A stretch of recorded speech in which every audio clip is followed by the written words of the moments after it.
we're here again to talk about the microbiome, who and what, and we've talked about what it is, we talked about who it is, we talked about how to test it, and now we're going to get involved with how to change it. Now, we could talk for hours on this, so we're going to try to give you realistic, practical advice that you can do right at home without seeing a fancy functional medicine practitioner or nutritionist, and give you some real good advice to start improving your microbiome on your own, but at the same time, give you some little sneaky tidbits about how you can do it with supplements too. So I've got two nutritionists with me, Paige and Cerise. Hello. And I'm Dr. Oob. We work at a functional medicine practice in Austin, a second location in Abilene, and hopefully more. So how do I change my gut health? I'll start with this first slide. The microbiome restoration program we call the Biocidin protocol is one of the treatments we frequently use on almost all of our patients practically, because frequently everyone's got a broken microbiome by the time they see us. We Americans grew up on processed food and antibiotics and all kinds of stuff that we've destroyed our guts. So almost anyone and everyone needs gut restoration. And so we break it down into rounds of treatment. And these rounds have 4 phases. Each round has 4 phases. And so we focus on healing the intestinal lining before you start replacing anything. Healing the lining. Then we focus on death and destruction of the bad guys. That sounds a little overboard, but the idea is that you've got overgrowth of bad organisms and we need to cause some death and destruction. Yep. In the meantime, at the same time of them death and dying, we're trying to disrupt their hiding places called the biofilm. All organisms make biofilm, as Paige said in an earlier video. What did you call them? Slippers on your teeth? The fuzzy slippers on your fuzzy teeth. Slippers on your teeth. That's the biofilm these organisms make. So we have to disrupt that to expose them and reset. And then we also use targeted therapy to help and fix. So these cycles generally take anywhere from about 6 weeks to 12 weeks, depending on how sensitive an individual is and whatnot. So in our healing and restoration phase, Paige, tell us a little bit about what we're going through in our healing and restorative phase. So this is my favorite phase. Is it? It is. That's cute. It absolutely is. So main goal of this phase is we want to decrease as much inflammation as possible to allow treatment to actually do its job. If we are continuing to eat inflammatory foods or, partake in inflammatory activity, whatever it is. Stress, poor sleep. Yeah. So we're 1 step forward, 2 steps back, and we don't want that. So decreasing inflammation by removing food triggers. Typically, the most common ones would be gluten and dairy. So unfortunately, but again, it's why do they have to taste so good? They're really smart. That's what happens. That's true. Those bacteria really like it. And we want to restore the environment.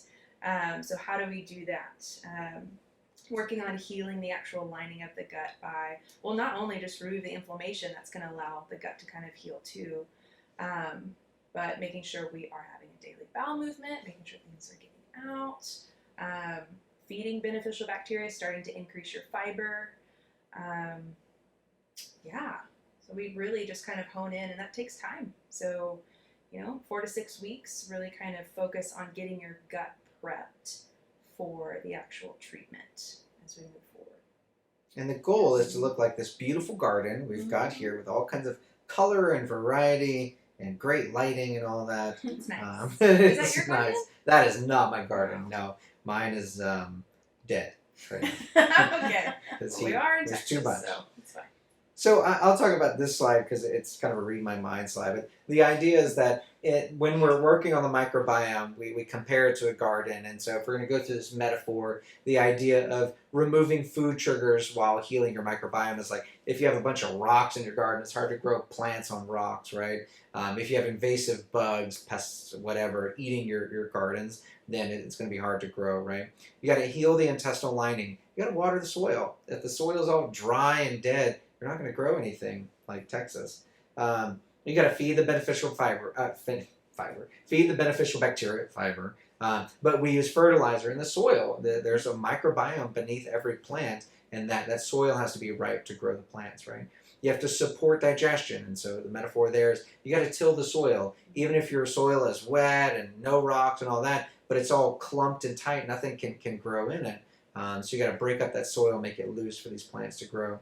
And then you got to remove the waste. If you grow a plant in a pot and overwater it, and it doesn't allow the water to drain, it'll actually get toxic and die, right? So it's got to be able to drain its toxins off also. You got to replace the beneficial bacteria, which means you got to plant new seeds, right, to make your garden. So that's kind of the metaphor of healing the microbiome, the best we could come up with. And moving on. Next is removing the food triggers. Paige kind of mentioned it already, Cerise, but what are the big food triggers that people can do on their own to make massive improvements in their microbiome? Yeah, so we're pretty much always going to ask you to remove gluten and dairy. Even at the beginning, even if you feel like it's your favorite food in the world, we're going to help you find a way to move away from it. And it's going to be slow, but we'll get you there. Then next, we'll focus most likely on sugar. Sugar is very inflammatory in the body, so it feeds a lot of the bad bacteria that are in the microbiome. It's what they crave. So if you have really high sugar cravings, a lot of the times we can tell just by that, like there's probably an overgrowth in there, because that's where a lot of your cravings will come from. And then specific food sensitivities, we'll take a look at that. We don't necessarily need to test for them. We mentioned that earlier about in our video about testing. We don't need to necessarily test for it. We know you have an issue. We don't need to see the specific foods at this point. We want to heal the gut a little bit and then take a look and see why those foods might be bothering you. And then you're going to choose a nutrition plan, a food plan, and most likely it's going to be paleo. That's usually the easiest one for most people to get into. We have other AIP and ketogenic and more specific carbohydrate food plans that we can do, but paleo works pretty well for restoring the gut. And these are easy food plans you can look up on your own and do on your own and research on your own.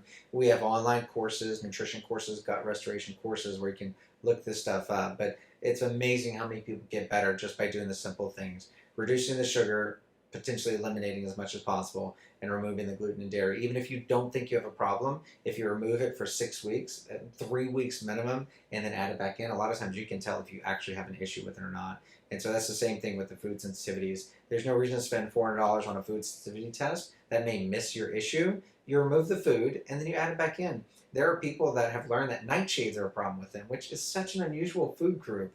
Bell peppers and tomatoes are nightshades, and whenever they add them back in, they get joint pain. And that's just an unusual food to remove because it's a healthy food. So we like to use our clinical judgment and adding foods in, taking them away to find out if you have true sensitivities or not. Because sometimes the test will tell you have a sensitivity and you avoid that food, but little do we know that you're not actually reacting to that food. It's just the lab telling us you do, but you feel fine when you eat it, and then you're missing the nutrients from that food, right?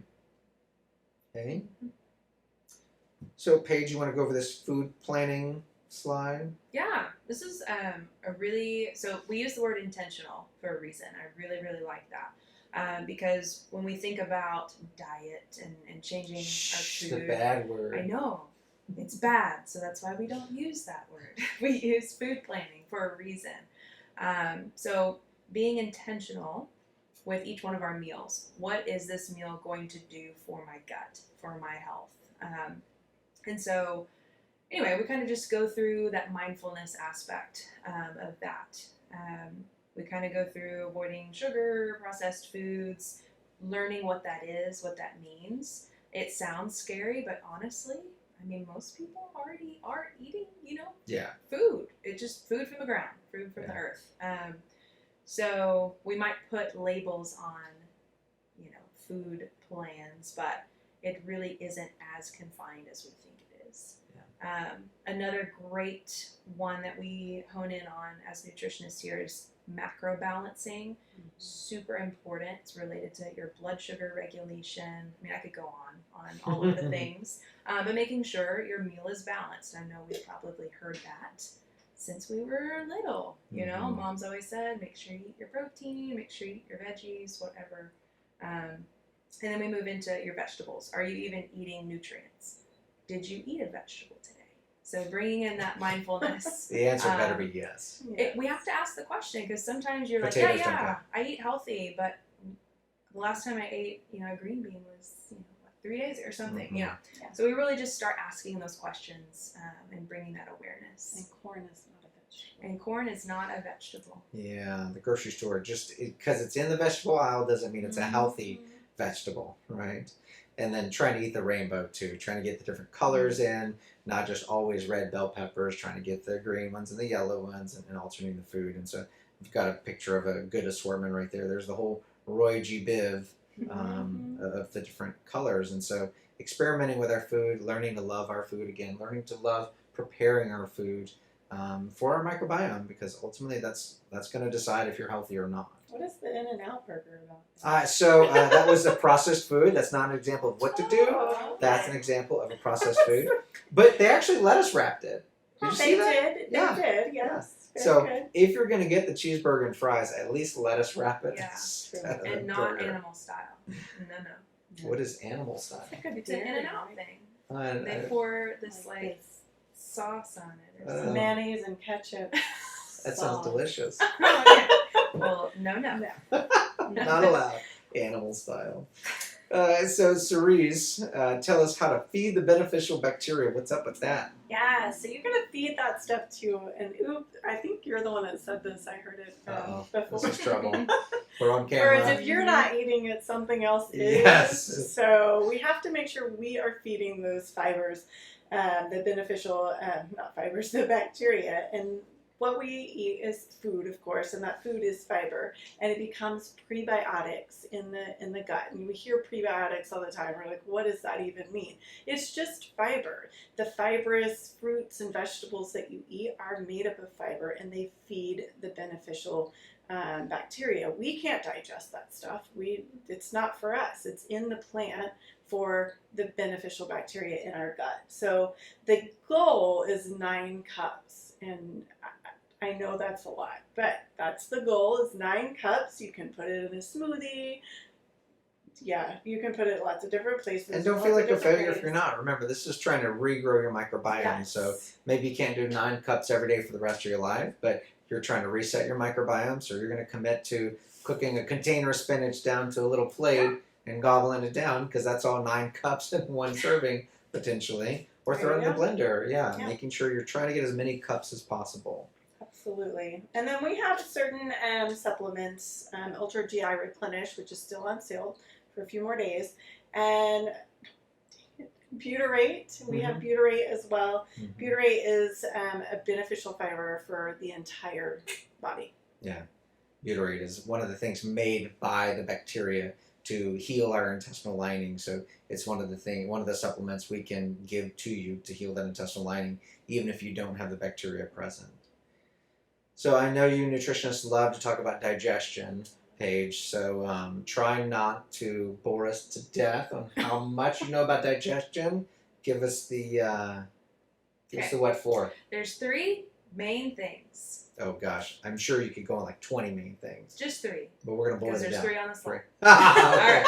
So, stomach acid, so important.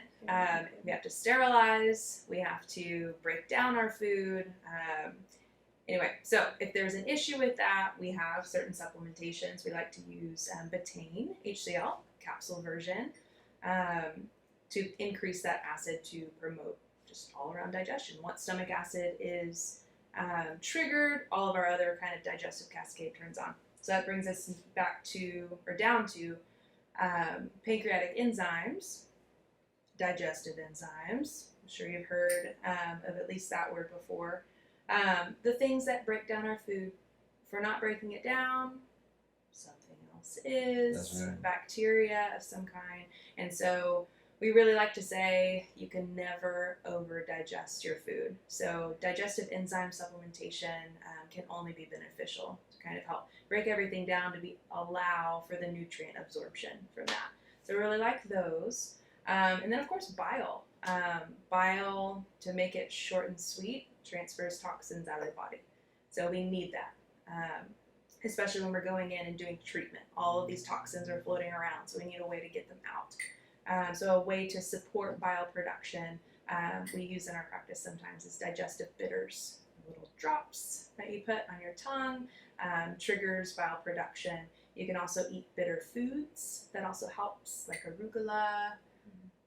Who's favorite? No, it's dandelion. That's the Dandelion. one. Oh. Okay. Dandelion. Yes. I'm okay with arugula. I can pull arugula. Yeah. Super peppery. Mm-hmm. But yeah, so if I had to limit it to 3, that's where I'll stop. So I like mentioning that the digestive process is kind of like building a car. If the guy building the frame or girl building the frame doesn't do a good job, no matter what Ferrari you build on top of the frame, it's not going to be a great car because the frame is the foundation. It's the first step. It's the most important step. Nothing else matters if that step isn't done. It's an assembly line. And so the stomach acid is frequently overlooked. In my early functional medicine days, we overlooked stomach acid and caught a lot of patients that weren't getting better because their stomach acid wasn't replaced and caught up that way. So don't overlook the stomach acid missing. The other thing I like to point out is that our bodies are truly amazing, that we can eat whole foods, a whole broccoli, and break it down into molecules. Not even something you can see under a microscope. It's so small you can't even see it with a microscope. Molecules. Well, the way that happens is through this process. Your body cannot absorb chunks of food. So if you're not chewing your food, then you're not giving your stomach acid enough time to break it down because it's having to do the chewing for you. Then if that doesn't have enough time, then the digestive enzymes don't have enough time to break it down into smaller pieces. So I like to think of it as a massive Lego land if you've built a Lego land. Stomach acid is like swinging a sledgehammer around. You're going to break up the Lego land into chunks of Legos, right? The digestive enzymes and the bile are then going to go in and actually separate each of the individual Legos, and that's the thing your body can actually absorb. It can't absorb the chunks. So if you don't have the sledgehammer, the digestive enzymes can only do so much. The bile can only do so much. The chewing needs to be. So all 4 pieces, all the pieces need to be involved in order to adequately absorb your food. And as I say, if you don't break it down, something else will, and you may not like that something else. This slide got really complicated. It's meant to be an animated slide, and on the PDF iPad, it did not come through that way. So let me tackle this. And so Okay, that sounds really good. hoping. So healing the intestinal lining is actually quite a complex situation. The idea is that there's a mucus layer inside of your intestinal lining. There's a slime layer on the inside of your intestines. If you were ever to reach inside someone's intestines and feel the inside, it would be slimy on the inside. And that's a protective mechanism by your gut that's kind of keeping organisms at arm's length. And that mucus layer is not only just designed to be slimy so food can slip by, it's meant to be an area for digestion, for breakdown of food, and slow down food so you can absorb it. You can think of it as a river. If you've ever stepped into a river that's flowing, when you're standing on the shoreline, you're like, oh, there's not much water moving. And as you get into the deeper and deeper ends, the water is moving faster and faster. So that mucus layer is designed to slow down food, help it get time for the body to absorb it. So some of the things we use to heal the mucus layer is butyrate, or this ultra GI replenish we mentioned. There's also inside the intestinal lining, there's immune reactions happening all over the place. So in this diagram, I can't even hardly read this. We can use SBI Protect and probiotics to reduce the immune reaction. SBI Protect being a supplement that binds up the bad guys, binds up the bad proteins, and if you bind up those proteins, then they can't react to your intestinal lining as much. Then, of course, probiotics are beneficial guys. If you've got those, then it's reducing the immune reaction happening. The immune reaction you can see on stool studies are listed here: the fecal secretory IgA, the eosinophil protein X, and calprotectin. Calprotectin is mainly in inflammatory bowel disease. We don't see that very often, but if you do have it, usually you have inflammatory bowel disease.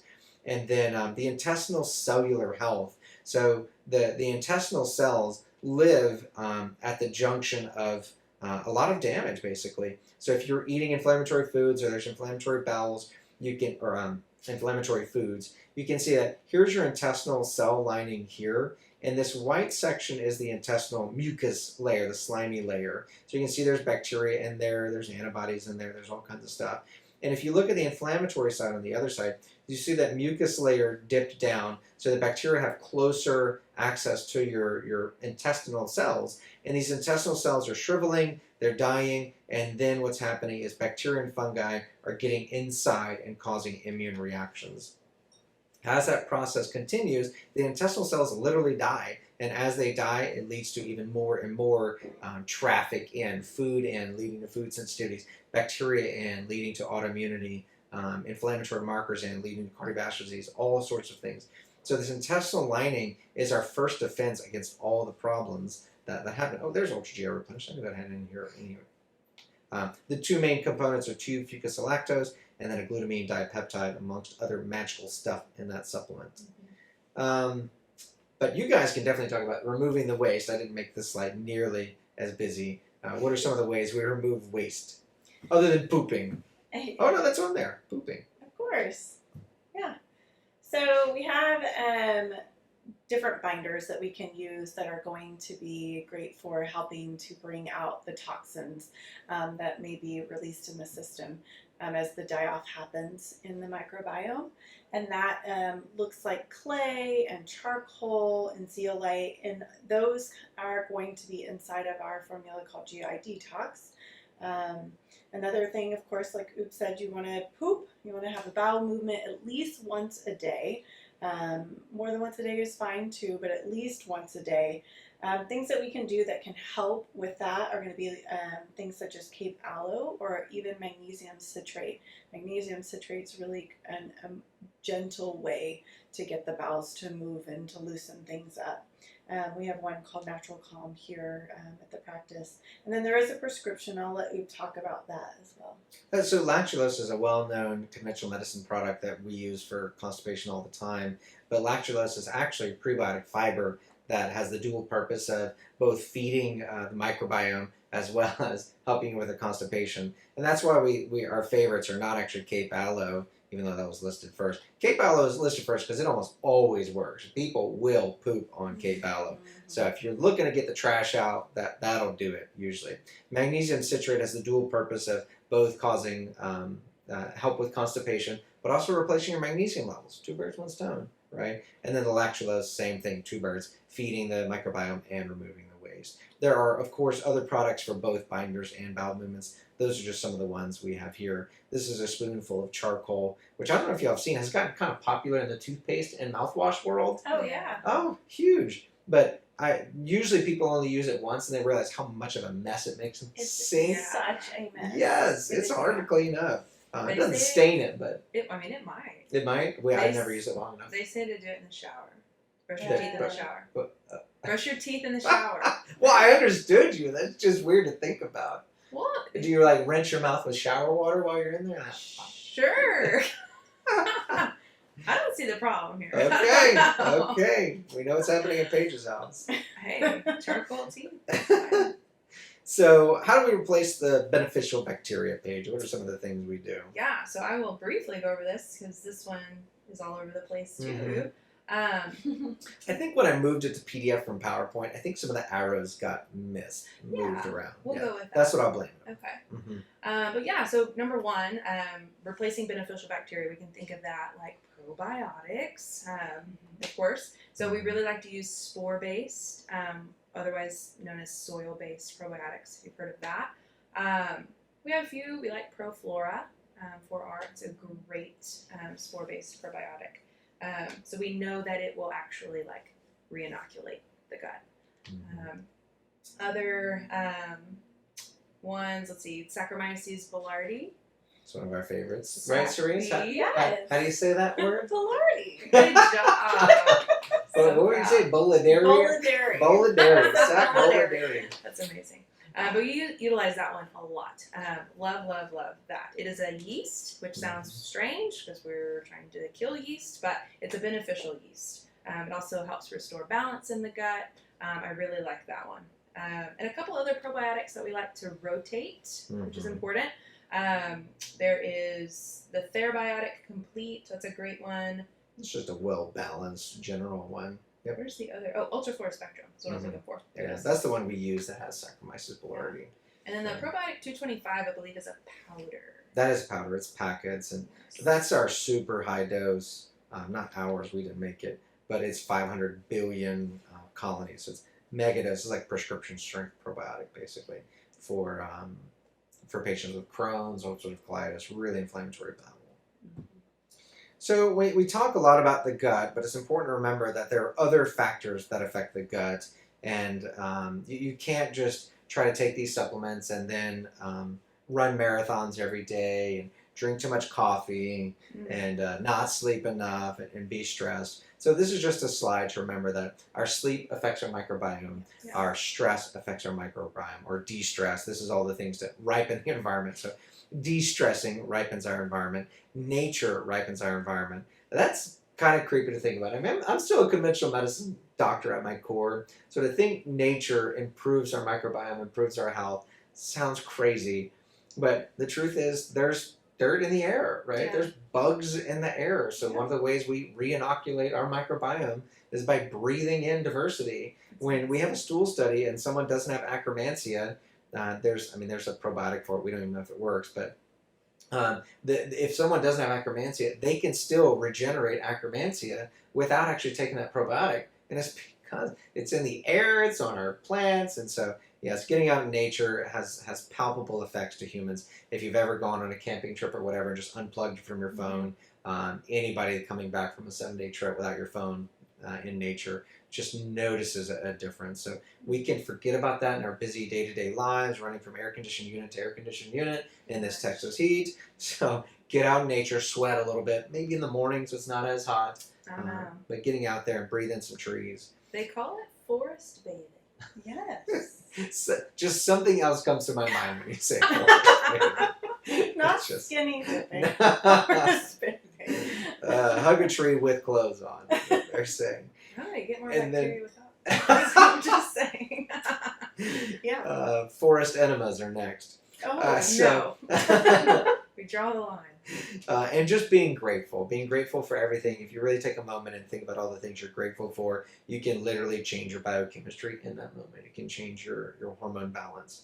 And then let's not forget movement. Movement is important, especially in today's society where we're always sitting and stuff, focusing on that movement. Notice I didn't say exercise, just moving your body is an important piece. So not everyone is ready to exercise, and frequently I tell people to stop exercising and just focus on movement that brings you pleasure, happiness, and get your body in different planes. Yeah, I love that.